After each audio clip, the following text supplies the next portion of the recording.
Pre Christmas फालिनायनि मोनसे गाहाय जाहोन जोंनि दादगारि बर' खृष्टानफोरनि उद्देश्यआ बेनो जिसु ख्रीष्टआ बे मुलुगाव जन्म जाफैदों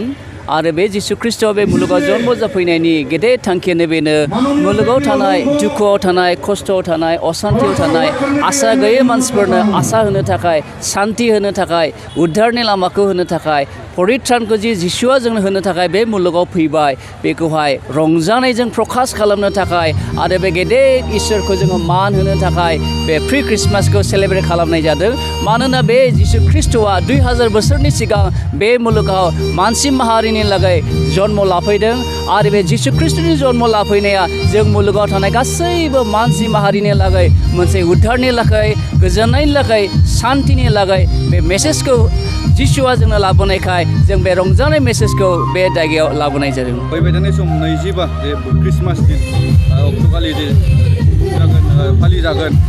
दुलाराय बुहुमाव बेखौ खृष्टान धर्मनि सुबुंफ्रा फालिगोन माबोरै थाग-थियारि जानांगौ होनना सानो? आं सानदों जिसु ख्रीष्ट जन्मखौ सानखौ जोङो गोसोखांनाया दुलाराय बुहुमनि लागै मोनसे रंजानायनि दिन आरो दिनै जोङो मिथिगौ 32% पृथिबियावहाय जोंनि पपुलेशननि गेजेराव बे क्रिसमासखौ सेलेब्रेट खालामनाय जायो आरो आं हास्थायनाया बेनो मुलुगाव थानाय गासैबो मानसिफोरा जिसु ख्रीष्टनि जन्मनि थाब थियारि जानांगौनि फारिलाइया बेनो जाबाय जानाय लोंनायजोंल' नङा गाननाय जोमनायजोंल' नङा आन्थाइजों अनलायनायजों सोरबा दुखुआव थानाय खस्थ'आव थानाय निरुपाय जानाय मानसिफोरनोहाय जिसु ख्रीष्टआ जे जोंनो अननायखौ होनो फैबाय बे अननायखौ जोङो गुबुननोबो होनानै जाहाथे बयबो मुलुगनि मानसिफ्रा बे गेदेर रंजानायनि सानाव उद्धारनि सानाव आसानि सानाव गेदेर गोजोननाय शान्तिजों इसोरखौ खुलुमनो मोननो हायो बेखायनो आं सानो गासैबो मुलुगाव थानाय ख्रिस्टियानफ्रा दुखुआव थानाय मानसिफोरखौ हेफाजाब खालामनो हानाया बे क्रिसमासनि गेजेरजों मोनसे गेदेर मोनसे समय होननानै आं सानो।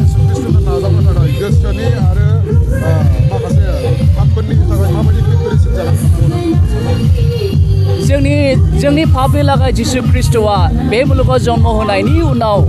बियो गावखौनो बे मुलुग कालबारि क्रुसाव बियो बलिदान होजादों आरो जिसु ख्रीष्टनि बलिदाननि गेजेरजों जोंहा गेदेर परित्राननि लामा दं जिसु ख्रीष्टनि कालबारि क्रुसाव थैनाया जों मुलुगनि गासैबो मानसिफोरनि पापखौ बियो लादों बेखायनो जों बयबो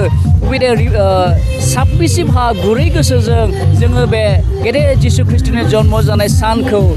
जोङो थाम थिम जानानै जिसु ख्रीष्टनि बे गेदेर जोंनि जिबनाव जाहाथे जोङो जन्म जाहोनो हायो जाहाथे जिसु ख्रीष्टखौ जोंनि न'खराव जोंनि समाजाव जोंनि अन्तराव जोङो जायगा होनो हायो बेयो आं सान्दों जोंनि थाखाय गेदेर मोनसे इम्परटेन्ट बाहागो।